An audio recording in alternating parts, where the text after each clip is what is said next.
All right. Hello, everybody. Welcome once again. I've seen several of you in different sessions today. Thank you for coming to the CBI 2020 membership meeting. We truly are thankful you're part of the organization and that you're willing to come hear about what we're doing, what we've done, and to give us your input as we move forward. I want to introduce you to our board. Those that are working incredibly hard behind the scenes, and then a few things in front of the scenes. As I said, I'm President John Morris. Our IT content director is Chris Kepler. Our vice president is Lisa Marshall. Secretary is Stephen Hames. Treasurer Dave Black. Development director Lynn Riggle. Our student representative is Laura Mooney. Those are all on the board and have voting privileges. And then the past president is Greg Weston, and events director is Jessica Clary. What I want to do is we're going to go to each one of the members on the board, and they will give you just a real quick wrap up on what they have done this year. And believe me, what they're going to tell you is just a small portion of what that has been. So let's go ahead and start with Vice President Lisa Marshall. Hi, thanks for joining us tonight and being with us this year virtually.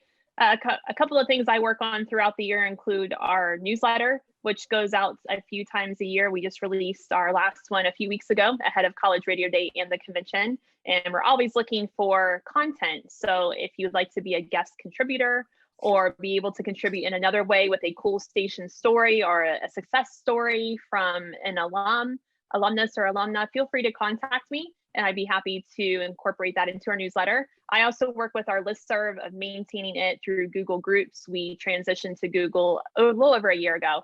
And so I maintain that listserv and adding people and making sure it's running properly. And I also work with our webinars. So our webinar series we started this year in response to COVID-19 and being able to give more content to our membership and friends over the year. I also help upload those and get those onto YouTube. So again, welcome and thanks for joining us. Thank you. Secretary and membership person, Stephen Hames. Good evening. So, well, for me, I'm handling the membership. So when everybody is doing their membership and paying their dues and all that kind of stuff, I'm making sure that you're all set and ready. Two of the things that I've helped with the most this year, one, the awards. I worked closely with the awards committee on getting everything together this year, and to the presentation we have for the finalists and for the award ceremony we got coming up on tomorrow night. Friday, that's tomorrow night.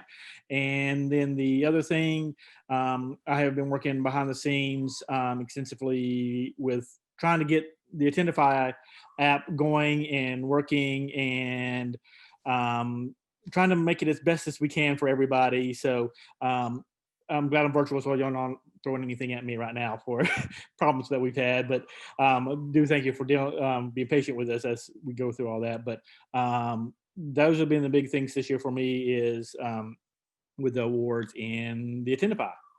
Thank you.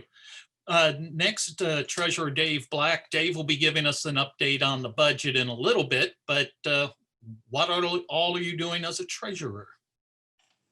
Well, the big thing is keeping track of the money. In fact, that's probably the only thing, other than making sure the IRS is paid and we're registered as a 501c3 in Delaware. We also have something to do with the state of Georgia and Ohio. So making sure that we're all legal, except the lawyer part, of course, and then tracking the money. We get checks, we get debit cards, we get ACH deposits and debits, we get PayPal is a huge thing. So keeping track of all that it's time consuming, but fortunately it's very straightforward. Thank you. Then Development Director Lynn Riggle, before she talks, I will ask everyone who's joining, when you get a chance tomorrow, please go visit our vendors, our people that are helping to make this, where we didn't have to charge very much for this. So Lynn, you've been busy working with those folks. Yeah, that's a plug for me. I'm the development director, so I deal a lot with the sponsors that you see, typically the vendors in the vendor rooms and those that sponsor the awards or special programming that happens during NSEMC. And then I also work with those sponsors to sponsor the newsletter, banner ads, that sort of thing on the CBI website. And I will second what John said. Without vendors and without our sponsors, we would not be able to offer an event like this at such a reasonable rate to you and your organization. So if you would just take a couple of minutes and while you're in the town hall, just click on sponsors. You can go over there and browse through. There's contact information in there, brief descriptions, and I just really encourage you to go and take a look. I myself at my own radio station have worked with a lot of our sponsors, and they're really great organizations, and I would appreciate you taking some time to go see them over there. Excellent. Thank you. Then let's go to IT Content Director, Chris Kepler. Thanks, John. Chris Kepler from the University of Akron, WZIP. My job is mainly to engage our audiences through social media and also to do some updates on the website, things that have more to do with the convention itself. Jessica handles most of that. I'm the one who posts, we'll be posting the awards soon enough after they air, so to speak, and things along those lines. We usually do student media in the news, we call it. And unfortunately, for several months this year, there hasn't been a lot to report because everybody was offline.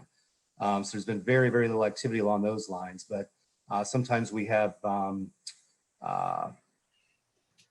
posts from some of the members or our advisory committee, along with board members and that sort of thing that we want to get on our website and try to keep you engaged, try to keep you informed. Thank you.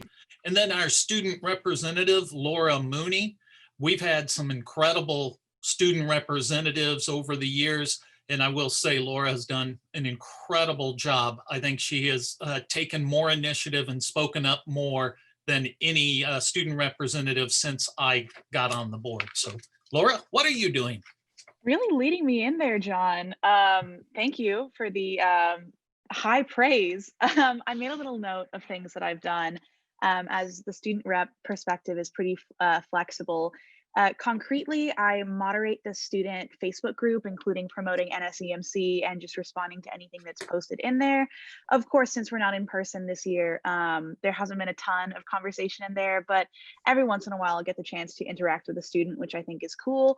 In general, I offer a student perspective when we're talking in board meetings and trying to plan NSEMC, which I do think is paid off with a lot of our very student-oriented sessions this year. I am, of course, a voting member, but some of the other things that I've done is I hosted a webinar in part of our webinar series over the summer. I, of course, as part of my duties, hosted a session for this year's NSEMC. I oversee some sessions along with the other board members to make sure that everything goes smoothly. And I also wrote a newsletter piece in preparation for NSEMC and hope to do more of that in the future. But in general, just fill in as needed whenever someone needs help. Thank you much. Then next, our two non-voting members. This used to be called immediate past president, but it's 4 years since he was president, so the immediate is gone, but that's Greg Weston, who's been obviously a key part of CBI for years.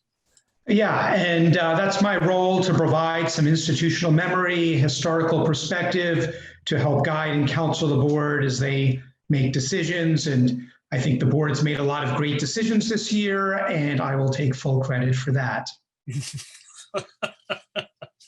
And then our events director, Jessica Clary. We went through a process to find an events director for CBI. We had many people apply, some great applicants, and Jessica brought to the table just about everything we wanted. She understood who we are. She had a background in working with hotels and all. And Jessica, take it away as far as what you've been doing, and you've been doing a lot, or else we wouldn't have this meeting right now. Yep, so I did this. not totally alone, but just kind of getting all the speakers together, organizing the schedule and all that stuff. I did it last year too, so it's a little totally different this year than last year. I also worked on the contracts for our future conventions, obviously moving Baltimore to 2 years from now, working with Orlando for next year, still kind of keep those going. And then I also talk on the board meetings, but I can't vote.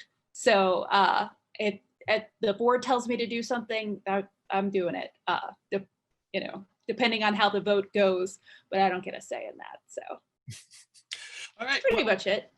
Well, thank you. Well, as we do every year, there'll be some positions on the board coming up for election. And this year we have the vice president and IT content director. Those we'll be taking nominations for those beginning in November. And then the election, after we get all the nomination window closed, we'll have the elections, and the vice president and IT content director will actually begin next December, so December of 2021. And then the student representative, which is a yearly position, that is up for election as well. And that will begin on May 1st, 2021. So that student representative can help with the planning of the fall NSEMC. I really encourage you, our faculty, our advisors, I encourage you, those students that are here, really think about where you can fit in here. You've added a lot to CBI through your membership. Many of you have been in sessions as presenters and panelists. Think about where this next step could take you, what you could do for the organization as the vice president, as IT content director. And there's work that needs to be done, but it's not something that's so overwhelming that it's going to knock you down. And obviously this has been a trying year for all of us, and we were all able to get through it. Think about what this can do for you personally and professionally. Think about telling your provost or president or whatever it may be that you've been elected to a national organization board. So I really encourage you to look into that. All right, with that, we also, maybe if you don't have the opportunity to go fully as with one of the board positions, we are looking for an elections commissioner to help us run the election. It's actually very simple. Last year, we started using Election Buddy. You'll work with a board member, and we just need somebody to help put the details together, but you will have a lot of help, and it is not an incredibly time-consuming thing to do at all. So send it to me if you'd like, or any board member that you would like to be our elections commissioner, and we will take a look at it. All right, then here in Evansville, Indiana, it has been cloudy and rainy for the last 6 days, and it just makes me smile seeing this logo here for next year, when we are hoping and planning to be in Orlando, Florida. I'm very excited about this. I love Florida. Ever since I've been on the board, I have been trying to get the board to look at us going to Orlando. For those of you who have been with us long enough, know when we were with another organization running side by side, we were in Orlando. And it was kind of a nightmare unless you owned a car. It was landlocked. They did have public transportation to the restaurants and all, but that was enough transportation for about 13 people. And now we are there where everything is. Restaurants are across the street. They're to the south, they're to the north. You're not very far then from the other entertainment things, certainly within walking distance to a lot of the entertainment. And then if you're wanting to go to Disney World or Universal or whatever, you're not far from there. You're a Lyft, an Uber, or a hitchhike away from there. So we are very, very excited about this. And what's great, obviously, we all know that our budgets are getting hit this year and next year. We know most likely our budgets are still going to be below what we would like. The hotel rates for this hotel are some of the lowest we've had in quite a while, and it's a great hotel. So we're very excited about that. $159 a night. You're going to love it. I know I'm going to love it, but you're going to love it also. Then the year after that is Baltimore, and it's the Baltimore Inner Harbor. And the picture that they actually use for promoting is this one, and they need to learn to do a little better job on this, but it's that big white hotel there overlooking the baseball field. If all works out, I'll be up there in my little penthouse on the top overlooking the baseball field. And if the Baltimore Orioles are in the World Series, well, something's happened because the world's turned upside down, because that's not going to happen. So Baltimore's beautiful. Great area, some fabulous restaurants. If you would go from the hotel and then walk towards the baseball field, just a little past that's the Inner Harbor. It's amazing. The Star Spangled Banner was written there, and that's just a short Uber ride over to the fort where all that is. So it's great. Airlines, pretty inexpensive, actually very inexpensive, and public transportation is unbelievable there. They've got a light rail system and free buses going all over. So plan on Baltimore. We wanted obviously to hit the East Coast this year. A lot of our members wanted us to do that. We couldn't, but Jessica worked with the hotel to make sure we could do this in 2 years. So that's going to be a lot of fun. Really is. All right, let's take a look at the treasurer's report. Dave, we heard you give the general information. How about if you give us a little detail? Yeah, thanks, John. So we are financially solvent, which is good, and we have a wide moat to handle the unexpected, such as a pandemic. And I will say that we as a group did a great job of balancing what would be an affordable cost and what would somewhat match our expenses. That worked out really, really well because we put a lot of research into it. We put a lot of research into deciding if we were going to be virtual or in person. Of course, now it's self-evident that we'd be virtual, but at the time we did focus groups. We really did our homework to see what's going to be the experience that serves our membership the best. And I think based on our attendance this year, it was really a home run. And that's because of the hard work of the board. We have prudent reserves as recommended by our accountant. The price points that we used, I just mentioned, and then overall we're in great financial shape. I also want to mention that we were able to move the Baltimore conference from 2020 to 2022 without any cost to us. There was no penalty for that. Let's see what else. I advise on purchases such as, with Attendify, we really ramped up our services that we're getting from them. So that of course costs more. We have a Zoom license. There were things where we're like, okay, we have to shift everything around. We need to use the technology for our advantage, to our advantage. But what would be, what would be too much? What wouldn't be enough?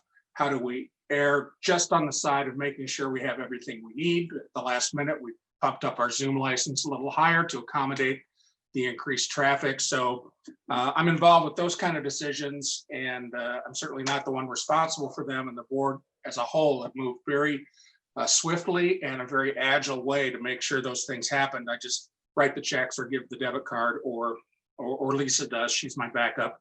The one challenge has been mail delivery.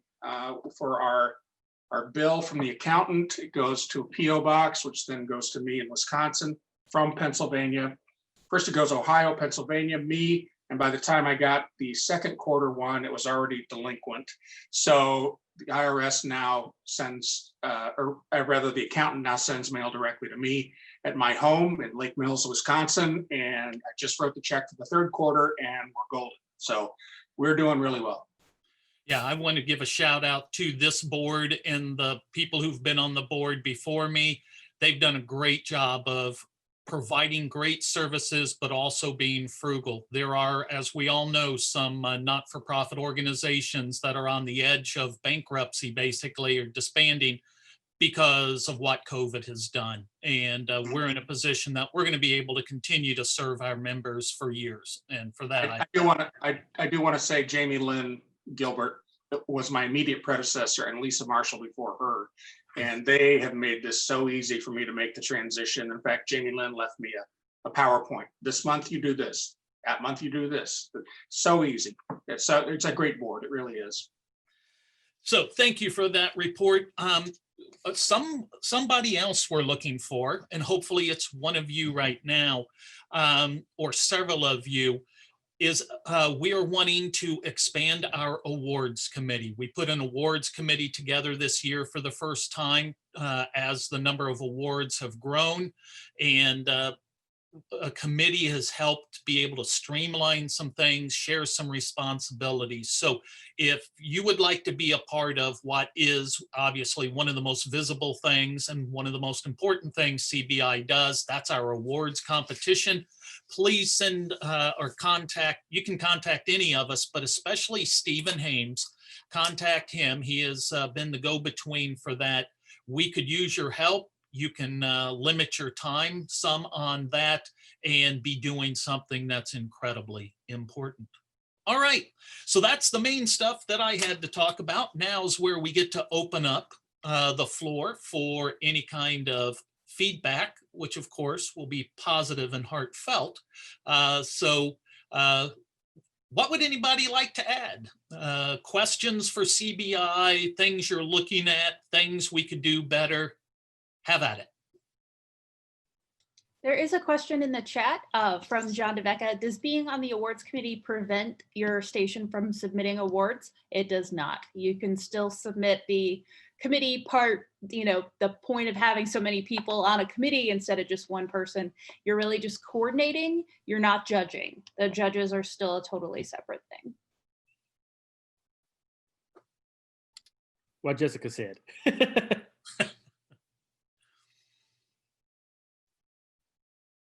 This is interesting because obviously when we're in person, there's usually a few things that are brought up. Some of them are very, very positive. Some of them are great things for us to think about that we haven't done that so far.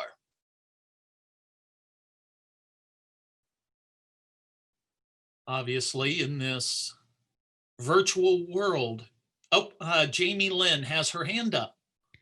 Yes. How have registration numbers been since? I haven't heard anything about that. Like, you don't have to give specifics or anything. Stephen, go ahead. That has been interesting because, again, as most of y'all got the emails, there were some confusion early on about being able to have a generic registration versus individual registrations for schools. So one, let's just say the individual attendees numbers, we are over 1,000. And that doesn't mean that we all have 1,000 people here all at one time, because students are in classes and stuff. We're not in a centralized location, so we have students coming and going. Some of you faculty probably are coming and going. But yeah, we have listed over 1,000 attendees who have registered for the convention. And I think we're around about 80 member stations that have registered for the convention, give or take. I don't have that number right up in front of me at this second. But that's the general thing that we have right now. And the previous record was what, between 500 and 600 total people, including speakers, I think? Yes. Yes, I think that was may have been Seattle 2 years ago. I think some of the other board members are shaking their heads that was about right. Somewhere between 500 and 600 for the Seattle convention we had 2 years ago. So yeah. Yeah, so we've been really pleased with the buy-in of everybody. And, we've talked about almost all of these sessions are being recorded with the exception of a few roundtables and one that had to do with legal issues in case somebody said, hey, we did something illegal. But you're going to be able to watch these, and the other people who have, your students that have registered, you're going to be able to watch these all the way through the end of December. Now, Stephen, I think, can you give us an update? We've already had some people asking when they're going to be able to watch on demand these sessions. What's the latest from Attendify? Attendify, they have had some delay in the converting to the on-demand portion of our sessions. So the sessions that were recording in Attendify, they were recorded, and they hope to have that integration ready to go within a week or so. So that should be coming out soon. It was one of those things that when we went with Attendify and went with the streaming services, their projections were to have this all good back in September, and they did have the streaming part of it, but there was a delay in the on-demand, and we just recently found out about that. So it was a recent update that they notified us that portion was delayed, but they said they're hoping within the next week or so. So we'll be looking out for that, and then as soon as we know, we will be letting all the registrants and everybody know that this has been provided for us, and that you are welcome to go back in and look at any sessions that you are unable to attend. Which is an exciting thing. Obviously, when we're in person, there's numerous advantages to that, but this is great to be able to go back and review some things. Well, I'm looking at some of the chat, and John DeVecca is saying in 2022, it's going to be advisor beer and wine tours. Those will not be all day. During the day will be the sessions, and then later, hopefully, will be the advisor beer and wine tours. That will be a lot of fun. So last chance for anybody. Otherwise, we're going to go home and see our families today. All right. Oh, there were some new messages that just popped up. Jessica, can you see those better than I can see them? Sure. Jennifer asked if the slides and materials available from the sessions that weren't recorded. There weren't really slides in those. They were conversations. They were, the non-recorded sessions were roundtables, question-based sessions, and then one on mental health. And we just wanted to make sure like those weren't, but we can follow up about if there are. I'm pretty sure there weren't though. Okay. All right. Last chance. All right. Well, we have one more day, an exciting day. There are some super sessions tomorrow, and several of the people right now on this will be in those sessions tomorrow. So that's going to be a lot of fun. We just dropped a new message. Let me make sure. It's confirming that there were no slides in the when do we cancel artists discussion, but they might keep talking about that on the listserv. If you're not on the listserv, go to our website and join it. Yeah, it's the resources tab. The listserv has just been fantastic, how it's been streamlined with what Lisa did, some of the topics, and how about getting together to several stations of shared programming, something we've talked about, all set up by the listserv, and then of course, legal issues and others. So everyone, thank you so much for making 2020 in NSEMC a success, for going with the flow, making it available to your students and giving your time to college media. Thank you, and we will see you again tomorrow.